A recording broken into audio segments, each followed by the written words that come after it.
del Ministerio de Ambiente de no dar la declaratoria de conveniencia nacional o de interés nacional al proyecto de hidroeléctrico Río San Rafael, esto en Pérez Celedón. ¿Cuáles son las razones de esto? Bueno, vamos a ahondar sobre eso el día de hoy. Ya estamos con nosotros Osvaldo Durán, representante de la Federación Conservacionista FECON. Y también vamos a conversar más adelante con Carlos Manuel Rodríguez, quien es el ministro de Ambiente, para que nos cuente un poco las razones de por qué se decidió no dar esta declaratoria de interés nacional de este proyecto que está haciendo o que era de interés o era un proyecto de la constructora H. Solís y como dijimos ya no tendrá declaratoria de interés o de conveniencia nacional. Pero bueno, vamos a ver si ya tenemos tal vez en línea telefónica al ministro de Ambiente para que nos cuente los motivos. Antes vamos a leer justamente el por tanto, don Osvaldo, de el Ministerio de Ambiente sobre esta decisión. Dice, conforme al marco legal de cita, por las razones técnicas expuestas y por considerar que el presente proyecto es contrario a intereses del Estado, de los abonados y de interés público, se niega la solicitud de declaratoria de conveniencia nacional del proyecto hidroeléctrico Río San Rafael, representado por la empresa Grupo H. Solís, y cuyo representante legal es la señora Mélida Solís Vargas. Bueno, eso es parte del, por tanto, que pues, publicó ya el Ministerio de Ambiente, y justificando la nulidad, o más bien que no daría esta declaratoria de interés nacional de este proyecto hidroeléctrico. Buenos días, don Osvaldo, gracias por acompañarnos. Ahorita cuando vamos a esperar a tener al ministro, pero antes nos gustaría hacer una recopilación de las objeciones que se daban a este proyecto que al final hicieron que el Ministerio de Ambiente decidiera no darle esta declaratoria. Buenos días. Buenos días, César, y buenos días a toda la gente que nos acompaña, a don Carlos Manuel y a la gente de la comunidad de San Rafael, que ahora podemos decir que está celebrando esta primera parte de la negación de la conveniencia nacional. En realidad, el proyecto hidroeléctrico San Rafael forma parte de un paquete de proyectos, 17 proyectos en total en la zona sur del país, que han sido producto de la movilización y la organización de las comunidades del sur del país, que han sido parados.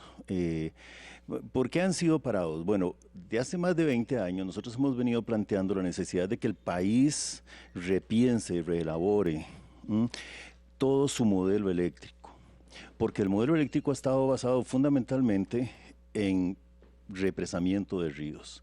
Esa es una técnica de generación de energía que en el mundo ha sido desplazada por otras técnicas verdaderamente limpias, sostenibles entre comillas. De tal forma que parar el proyecto hidroeléctrico San Rafael responde a una necesidad del país que hasta ahora, repito, después de más de 20 años, está siendo reconocida como debe ser por el Ministerio de Ambiente y Energía. ¿Qué quiere decir esto?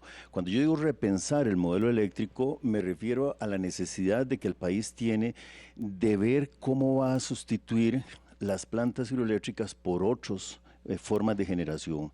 Ya se está avanzando bastante en modelos de generación, por ejemplo, eólicos, por ejemplo, solares, que están sustituyendo esta forma de generación a través de hidroeléctricas.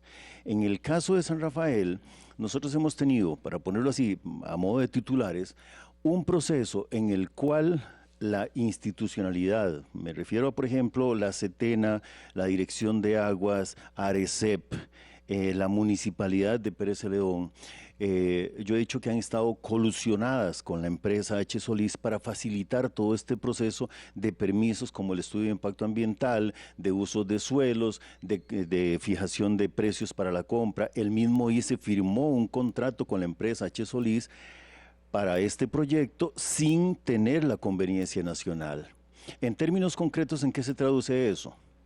En que el proyecto que le iba a costar al país 34.000 millones de colones iba a ser pagado, como todos los proyectos privados, gracias al pago que hacemos todos y todas las abonadas de electricidad en el país. Es decir, 34.000 millones de colones no es que el ICE o el gobierno se los paga a la empresa H. Solís, es que toda la gente se lo tiene que pagar. Uno de los puntos en que la resolución de don Carlos Manuel Rodríguez o del MINAE reconoce lo que hemos dicho durante muchísimo tiempo, es que las tarifas incluyen el pago que se le hace a los generadores privados. Y el pago de los generadores privados está desangrando literalmente al Instituto Costarricense de Electricidad. Pero ese dinero se paga acá. Ahora, esto en otro tema tiene que ver con una, por decirlo así, favorecimiento claro y directo del Estado a ciertas empresas, entre ellas H. Solís. La gente, nosotros lo hemos mencionado en varias oportunidades, la empresa H. Solís firmó contratos con el gobierno anterior por 102.000 millones de colones hasta el año 2021. Eso también lo vamos a pagar nosotros, es mantenimiento vial, pero aquí hay como un patrón. Se favorece a la empresa con estos contratos, pero también se le favorece con hidroeléctricas. 34.000 millones de colones para el PH San Rafael, pero hay dos proyectos en las comunidades de Turrialba, también de la empresa H. Solís, que andan por el mismo orden. Es decir, están cuestionando también esos por proyectos. supuesto que nosotros estamos cuestionando estos proyectos en Turrialba y hay una oposición total de las comunidades. Turrialba tiene un historial muy grande. En Turrialba nosotros paramos el proyecto hidroeléctrico Pacuare. Él debió salir por malos procedimientos del río Duchío, río Chirripó Atlántico, también en territorio indígena Cabécar, de tal forma que ya aquí hay, por decirlo así, una escuela en las comunidades de Turrialba y ahora la oposición es directamente contra dos hidroeléctricas, Bonilla en Turrialba y contra un proyecto de JASEC que es Turrialba Siquirres también. Ya vamos a andar sobre esos dos proyectos, nos gustaría retomarlos también, porque como usted dice, esto es parte de un todo. Sí. Ya tenemos vía telefónica a Carlos Manuel Rodríguez, ministro de Ambiente. Buenos días, don Carlos. Ya habíamos leído al inicio de esta entrevista el por tanto del Ministerio de Ambiente y Energía sobre la decisión de no dar esa declaratoria de interés o de conveniencia nacional. Nos gustaría que usted nos contara cuáles fueron las razones de fondo para tomar esa decisión por parte del MINAE. Muy buenos días, don Carlos. Buenos días tengan todos ustedes. Es un gusto poder participar el día de hoy en la revista. Pues el Ministerio del Ambiente tiene las funciones no solo como rector del sector de energía, es el rector del sector hídrico, funciones específicas para la operación, para la planificación y la operación y en entrada en, valga la redundancia, de operación de los proyectos hidroeléctricos. Y como todo proyecto, pues el Ministerio, de acuerdo a lo que establece la ley forestal, tiene que hacer la aseveración sobre la conveniencia nacional. La conveniencia nacional es muy diferente a lo que normalmente consideramos como la declaratoria de interés nacional. En ese sentido, tanto la Contraloría como el Ministerio del Ambiente han venido trabajando en determinar con mayor precisión los criterios para poder establecer esa condición de conveniencia nacional. Y la conveniencia nacional tiene que centrarse pues en los costos-beneficios totales de un proyecto versus una serie de otras variables. Y aquí es en donde pues el Ministerio del Ambiente en esta oportunidad expande y profundiza esas consideraciones para determinar con claridad estos criterios. Y en ese sentido, pues no es simplemente una valoración superficial como en el pasado se hacía de cuál es el costo de la inversión y cuáles son los beneficios de la inversión de un proyecto energético de electricidad. Y en este caso hacemos ponemos en la balanza una serie de elementos que son novedosos e importantes, y uno es los aspectos sociales, la conveniencia del aporte de este nuevo proyecto al sistema interconectado. Hacemos un análisis de la adicionalidad que el proyecto daría al sistema interconectado y cómo eso pues calza entre un contexto que tenemos en el país de una capacidad instalada que más que duplica la demanda anual, y en un contexto en donde pues la demanda anual total del país de energía pues se tiene estancada por debajo del 1%. Recordemos que este proyecto tiene más de 6 años y las condiciones del país en cuanto a la demanda y consumo de energía han variado sustancialmente en estos últimos 6 años, y que aun y cuando podría haber alguna justificación en el pasado debido a la proyección de aumento de la demanda, en la actualidad no la hay. Por lo tanto, en términos muy generales, determinamos que no hay los méritos para considerar este proyecto de conveniencia nacional, lo que hace inviable totalmente el proyecto. Don Carlos, dos consultas. ¿Es el tema del el exceso de oferta, digamos, la principal razón para no darle esta declaratoria de conveniencia nacional a este proyecto hidroeléctrico en San Rafael? El proyecto hidroeléctrico de San Rafael es el resultado de un proceso que se inició hace más de 6 años bajo un mecanismo de contratación concursal al amparo de la ley 7200, cuando en aquel momento el plan de expansión se establecía con escenarios de crecimiento de demanda de electricidad superiores a los que se presentan en la actualidad, los cuales hoy no pasan, como le decía, el 1%. Los últimos 4 años el crecimiento de la demanda no supera este mismo porcentaje y se estima que la situación se mantendrá por los próximos muchos años. Por consiguiente, en caso de ejecutarse este proyecto, se corre el riesgo que opere en condiciones disímiles a las estimaciones que se dieron origen a los criterios para justificar la adicionalidad del proyecto San Rafael al sistema eléctrico, lo que en consecuencia traerá un costo adicional para los abonados en todo el país. Por lo tanto, en caso de que no se construya San Rafael, no se considera como una fuente importante de faltante de energía para suplir la demanda, debido a que por su naturaleza y ser una fuente de energía hidroeléctrica a filo de agua, su aporte más voluminoso será en la época lluviosa, cuando es precisamente el periodo donde aparece la mayor cantidad de excedentes de energía en el Sistema Nacional Interconectado, debido a que la electricidad genera cerca del 70% de la energía anual en Costa Rica. Además, el aporte de energía en la época seca se disminuye radicalmente, hasta un 50% de su capacidad nominal. Esta situación se agrava en épocas donde el Niño o los impactos del cambio climático, donde los caudales afectan. Entonces, este proyecto no genera una adicionalidad que beneficie al país desde el punto de vista ambiental, ni contribuye a reducir la huella de carbono de manera significativa. Quiero también hacer mención que la Contraloría en el 2016 establece una serie de recomendaciones relacionadas a las inversiones de los proyectos de las inversiones de los proyectos para el sistema eléctrico nacional y su eficiencia. Indicó que la planificación de la generación eléctrica debe responder en forma mucho más precisa a la demanda eléctrica, evitando el riesgo de una sobreinstalación del sistema eléctrico como lo tenemos hoy. Entonces, en caso de ejecutarse este proyecto, de acuerdo a las condiciones y capacidad del sistema actual y las proyecciones de la demanda de energía, se corre el riesgo de tener un proyecto bajo condiciones que la misma Contraloría advierte que se debe evitar. Así que si se toma en cuenta que la demanda actual no tiene problemas para ser atendidas y se tiene estimaciones que la demanda no crecerá a un ritmo mayor al que se ha presentado en los últimos 3-4 años, la cantidad de energía que aporte este proyecto se infiere que puede ser suplida con intercambios de energía del mercado eléctrico nacional mediante sistemas de reservas en los embalses y el mismo crecimiento de las soluciones que está generando la generación distribuida, que se interconecta con las empresas distribuidoras del país. Acordemos que la generación distribuida principalmente se está dando a través de fuentes de solares, y que bueno, al día de hoy tenemos entre 40 y 50 megawatts que están en generación distribuida, que esto obedece también muchísimo al costo tan alto de las tarifas. Este proyecto, por lo tanto, no nos viene a dar seguridad energética, no viene a complementar un proyecto de suplir la demanda, y por el contrario,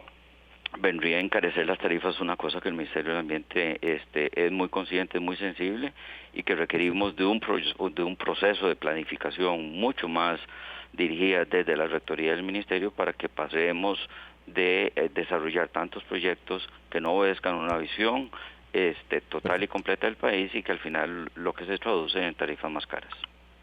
Perfecto, don Carlos Manuel Rodríguez, ministro de Ambiente. ¿Qué es en línea, don Carlos? Si es tan amable. Nos gustaría retomar justamente los argumentos en contra de este proyecto de Río San Rafael. Ya decía don Osvaldo, el ministro de Ambiente, una de las razones importantes fue que ya existe suficiente oferta, que no era un proyecto necesario, pero también en el pronunciamiento del MINAE habla de otros argumentos en contra del proyecto que tienen que ver con temas ambientales y temas sociales. Sobre eso nos gustaría que nos ayudara a ahondar un poco en cuáles fueron esos argumentos. Vamos a ver, desde el 2013 efectivamente nosotros empezamos a plantear una serie de objeciones al proyecto, producto de que los proyectos hidroeléctricos Fundamentalmente los proyectos privados, aunque también los del ICE, tienen una particularidad, que es que son proyectos que nunca son consultados a las comunidades.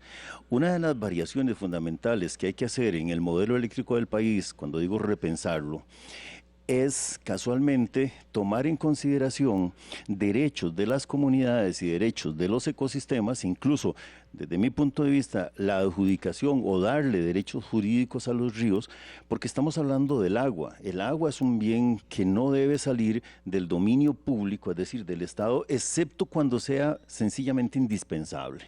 Cuando se le da a un proyecto de estos la posibilidad de explotar el agua, es utilizar un bien del Estado, un bien público, un bien que debe ser universalmente social, por decirlo de alguna forma, para hacer lucro privado. Entonces, cuando una empresa esta llega a una comunidad y plantea la explotación del agua, está planteando no solo un negocio privado, sino que está planteando directamente, por decirlo así, un atentado contra un recurso que en primer lugar debe ser por el patrimonio de las comunidades. Un río no es sencillamente un chorro de agua, sino que un río está asociado con el sistema de vida de las comunidades.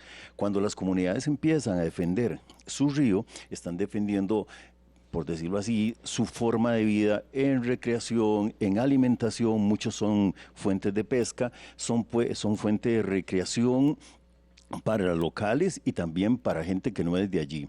Pero fundamentalmente tiene que ver con la protección de los ecosistemas que están asociados con la vida de las comunidades. Una comunidad no se establece a la par de un río sencillamente porque quiso, sino porque está asociado con las ventajas que le da un río. Bueno, eso hay que revalorarlo, y en San Rafael se plantearon una serie de objeciones porque la empresa nunca consultó a la comunidad. La empresa recibió permisos de uso del suelo de manera ilegal en la municipalidad de Pérez Celedón también. La empresa también recibió el favor, nosotros decimos, de la Setena, dándole una viabilidad ambiental que en realidad no debió nunca haberse dado. En los últimos documentos que nosotros le entregamos en enero de este año al ministro de Ambiente y Energía, uno de los documentos era casualmente el que explicaba por qué no había viabilidad social en ese proyecto. Además, deliberadamente, la Secretaría Técnica Nacional del Ambiente le negó a la comunidad la posibilidad de hacer una audiencia pública. Usted no puede hacer un proyecto de este calibre en una comunidad sin tener la participación abierta y directa de la comunidad. La comunidad planteó objeciones que fueron expuestas en el expediente que lo entregamos en documentos, le dimos documentación a la Setena, a la Dirección de Aguas del MINADE también, y sin embargo nunca quisieron aceptar esos argumentos de la comunidad. Esa es una línea de explicación.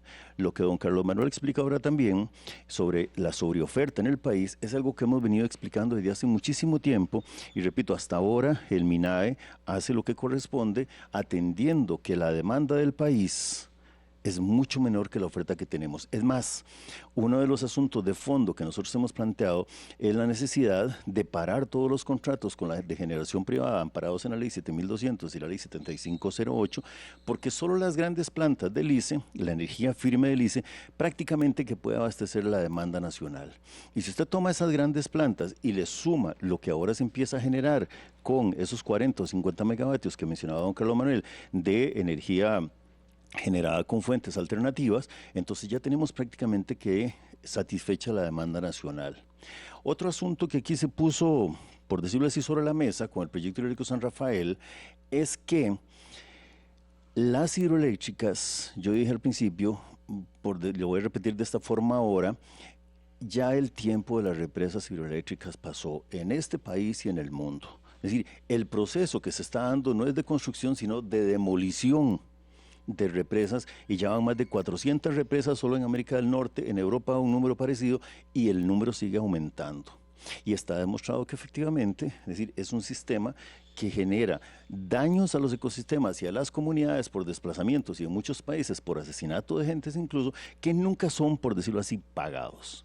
Entonces, eso lo hemos cuestionado, y creo que en el caso de Costa Rica, que se precia de tener, digamos, una visión de país que pretende ser sostenible, entre comillas, pues eso hay que revisarlo con toda seriedad. Nos gustaría retomar dos puntos que decía don Osvaldo a don Carlos Manuel Rodríguez, ministro de Ambiente. El primero es, decía don Osvaldo, Setena no escuchó los argumentos de las comunidades. Nos gustaría preguntar si en el MNAE averiguaron qué fue lo que sucedió en este caso de que no se tomó en consideración las objeciones y las observaciones que hacían las comunidades sobre este proyecto. Y la otra es sobre otros proyectos que eventualmente estarán en una situación similar a la hidroeléctrica de Río San Rafael. Se está estudiando en este momento, don Carlos, otros casos similares. Podríamos tener noticias similares en esta dirección a como lo que pasó con la hidroeléctrica de San Rafael. Bueno, con relación al caso de Setena, la viabilidad ambiental se dio antes de esta administración, así que nosotros no hemos participado, pero es importante comentar que Setena es un órgano de alta desconcentración, por lo tanto no puede haber una injerencia política o no hay o no reporta políticamente al jerarca, que sería el suscrito, el ministro de Ambiente. Que a lo largo de los años hemos tenido grandes debilidades como país para poder verdaderamente llevar adelante los procesos de consulta pública y que esa consulta pública enriquezca el proceso de análisis de viabilidad ambiental, no tengo la menor duda. No tengo absolutamente ninguna duda de que pues hay una tarea tremendamente importante que desarrollar ahí. Creo yo que con la reforma que hemos hecho en Setena, en donde pues hemos simplificado el análisis y la atención de todos aquellos proyectos menores que entran a Setena, que es posiblemente un 50%, dándonos ahora la posibilidad de concentrarnos y dedicarle más tiempo y hora, calidad al análisis de los proyectos que verdaderamente necesitan una valoración ambiental, como son estos proyectos hidroeléctricos. Estos temas van a tender a ser atendidos de una manera muy diferente. Así que pues yo en este análisis que hicimos para con este proyecto en específico, pues fuimos informados de todo el proceso que se llevó adelante, que terminó con la viabilidad ambiental en el 2017, pero no participamos y el ministro no podría participar desde el punto de vista de la incidencia política o jurídica sobre el mismo. Esto con relación a Setena. Creo que es importante pues que don Osvaldo nos menciona, y en eso estoy totalmente de acuerdo, de las debilidades que el sistema de evaluación ambiental tiene con relación a poder tener un proceso donde no solo la consulta, sino las variables sociales y que vayamos avanzando en el país como lo están avanzando otros países donde pues los recursos naturales son bienes jurídicos tutelados a un nivel en donde puedan considerárseles que tienen derechos intrínsecos a su naturaleza y que pues el sistema normativo y los procesos de toma de decisión tienen que tomar eso en cuenta. Y creo que el país va a avanzar en esa dirección. Con relación a los otros proyectos hidroeléctricos, están en una condición de análisis para la valoración de la declaración de conveniencia nacional, y por razones legales y obvias, pues yo no podría adelantar criterio con relación a esos que están pendientes. Don Osvaldo Durán. Mire, sí, yo entiendo la posición de don Carlos Manuel, efectivamente, pero desde el punto de vista de las comunidades y lo que hemos estudiado de estos proyectos, yo tendría que decir que los proyectos hidroeléctricos, Bonilla 510 y Bonilla 3120, que se llama el otro, de la empresa H. Solís en Turrialba, están siguiendo exactamente el mismo camino que siguió el proyecto hidroeléctrico San Rafael. Para ponerlo en términos muy concretos, el lunes de esta semana, la gente de H. Solís, presente en la comunidad de Bonilla, llegó a decirle a la gente de las comunidades que el agua que iba a ser conducida con tubos por encima de las propiedades y del pueblo ahí en la comunidad, que ya eso no se iba a hacer, sino que el agua iba a ser trasladada con túneles a 70 metros bajo tierra. Eso tiene varias cosas que son gravísimas, pero yo me quedaría con una. Es decir, si usted varía el plan original de un proyecto, ese es otro proyecto y tiene que hacerle un proceso completamente distinto. En este momento, las hidroeléctricas de H. Solís en Turrialba no tienen la viabilidad ambiental al día, no tienen uso de suelo, ¿okay? Y no tienen tampoco ninguna viabilidad social. Es más, en Turrialba se está trabajando para realizar, nosotros estamos trabajando en las comunidades de Turrialba para realizar en el año 2020 un plebiscito que va a tener, por decirlo así, el lema ni una represa más. Esto que se va a hacer en Turrialba aplicaría para todo el país. ¿Por qué? Porque en realidad hay un proceso de las comunidades asociadas con la defensa de los ríos. Yo le puedo mencionar así, César, voy a leerlo para ser claro en esto.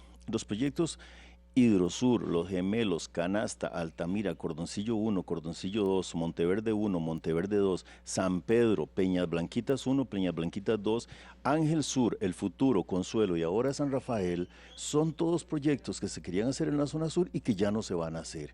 Esto es un resultado de un proceso de cuestionamiento del modelo eléctrico. En el cuestionamiento ese ahora coincidimos con gente del MINAE, incluso empezando por el ministro, en términos de que no es que estemos de acuerdo en todo, obviamente, pero sí estamos tratando de avanzar en una dirección de cuestionar y de frenar proyectos que en realidad han sido ecológicamente dañinos, pero que también han sido una sangría para el país, porque el ICE tiene que pagarle a la generación privada aunque no sea necesaria.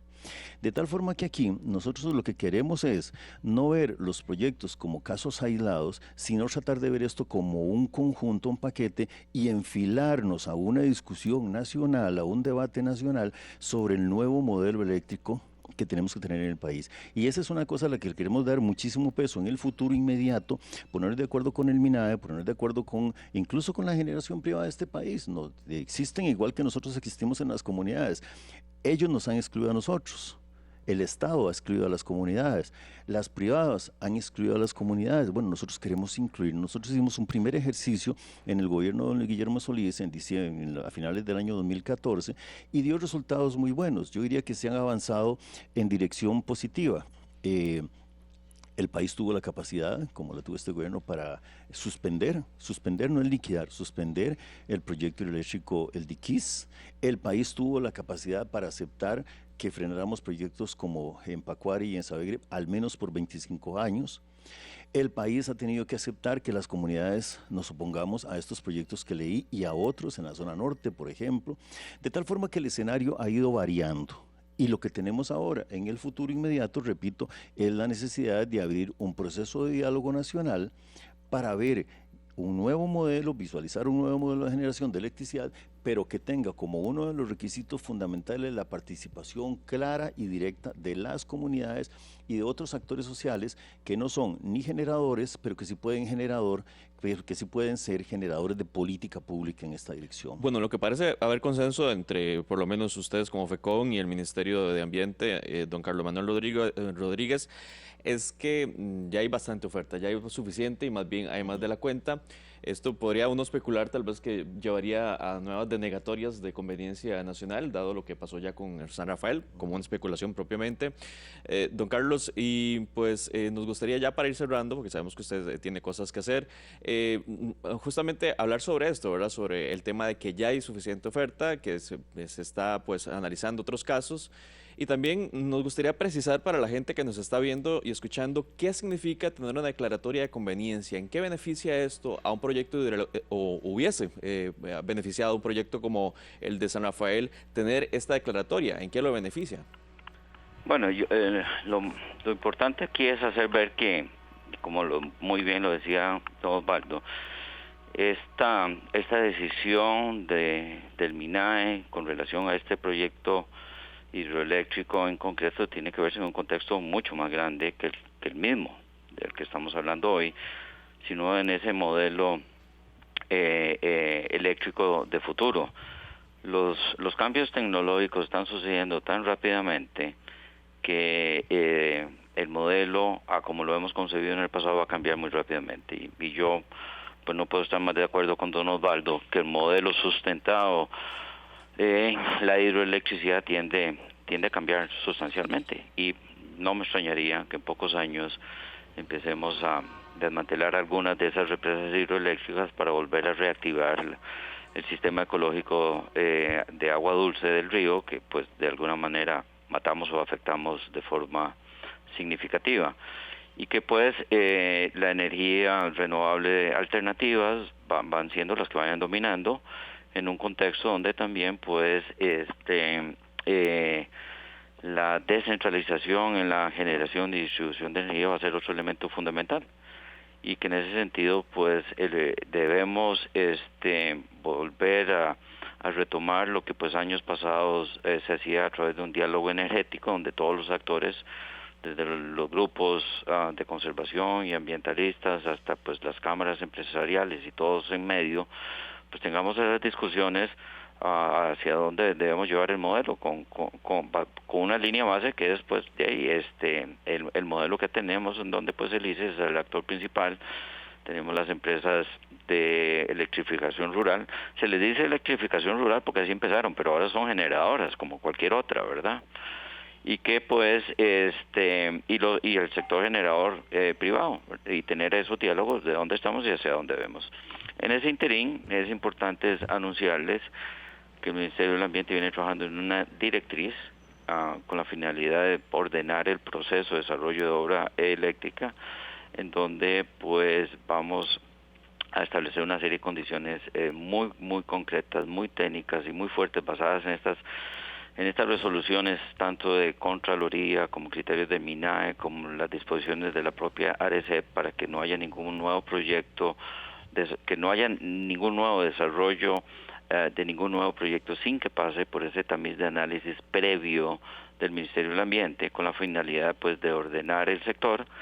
Y tal vez aquí el objetivo más importante es que pues en razón de que nuestra prioridad en el Ministerio del Ambiente, aparte de la seguridad energética que tenemos que tener como país, es el tema de velar por los intereses de los consumidores de la electricidad. Y aquí tenemos un tema importante que es tarifas caras, y en eso perdemos competitividad como país. No podemos avanzar en nuestros objetivos de reactivación económica si no paramos esa tendencia hacia la alza a través de una serie de factores que van desde la matriz y la metodología que usa ARECEP para establecer las tarifas, que eso no ha variado muchísimos años y que tiene que variar, hasta la gran improvisación y la creatividad que hay para desarrollar nuevos proyectos, y ahí es en donde la Rectoría del MINAE tiene que manifestarse. De ahí es que también nosotros desde el Ministerio del Ambiente hablamos de fortalecer la Rectoría desde un punto de vista institucional. El ICE tiene 15,000 funcionarios, para mencionar algo. El MINAE tiene 12 funcionarios para poder hacer la Rectoría política, no solo del ICE, en razón del Plan Nacional de Desarrollo Energético, sino todos los otros actores. Y que este país no puede avanzar en consolidar una rectoría política en el ministerio, que es pues ayudar a generar esa visión de largo plazo y a conciliar los intereses de todos los actores del sector eléctrico en razón de un plan nacional, si sigue siendo un actor muy débil desde el punto de vista institucional. Podrá ser políticamente fuerte, pero también hay otra variable que es muy importante, que es la fortaleza institucional. Don Carlos, muy rápidamente, el tema de la conveniencia. ¿Cuál es el beneficio de la conveniencia? Bueno, la conveniencia la conveniencia nacional es una disposición como el de San Rafael. Sí, la conveniencia nacional es una disposición establecida en la ley forestal, que en principio ha sido una valoración muy somera, muy sumaria y muy superficial de un análisis en sitio de costos-beneficios del proyecto versus los impactos ambientales y sociales. Y el gran cambio que hemos dado en esta administración es verdaderamente hacer algo serio, responsable y profundo en este análisis objetivo y técnico de esa relación costo-beneficio a nivel del sistema, a nivel del país. Perfecto. Muchísimas gracias, don Carlos Manuel Rodríguez, ministro de Ambiente. Don Osvaldo, ya para ir concluyendo, una conclusión suya sobre esto. Sí, la gente recuerda Cruzitas. Esa es una conveniencia nacional dada, un interés público dado que en realidad no tenía que haberse dado. En este caso nosotros podemos decir que, guardando las distancias por el tipo de negocio que se trata, todos estos proyectos requieren ese tipo o esa legalidad de la conveniencia nacional. Cuando aquí se le está negando la conveniencia nacional a este proyecto, sencillamente se está reconociendo que es un proyecto que no fue consultado, que es un proyecto que no beneficia al país, que es un proyecto que le va a costar caro al país en términos de pago de tarifas eléctricas, y sobre todo el reconocimiento de que la oferta nacional de electricidad puede suplirse por otras fuentes y que la energía privada en este caso es absoluta y totalmente necesaria. ¿De qué se salvó el país? se salvó de pagarle a la empresa H. Solís 34.819 millones de colones, que era el contrato firmado por 20 años con el ICE. Se salvó el país de pagarle por día a esa empresa 4.800.000 colones. De tal forma que esto tiene que ver con una situación de defensa de los sistemas ecológicos del país, de resguardo de los intereses y de los derechos de las comunidades y de los ecosistemas, pero también fundamentalmente de la necesidad de que el país entienda que tenemos que reorientar nuestro modelo eléctrico, hacerlo más consensuado y hacerlo que verdaderamente responda a los intereses de la sociedad costarricense y no a los negocios privados. Muy bien, muchísimas gracias, don Osvaldo Durán, Muchas gracias. vocero de FECON, y a Carlos Manuel Rodríguez, ministro de Ambiente. Vamos a un corte, regresamos con nuestro siguiente tema. La Sala Constitucional ha decidido anular una decisión del Tribunal Supremo de Elecciones para la recolección de firmas para realizar una Asamblea Nacional Constituyente. Regresamos con este tema, no se vayan.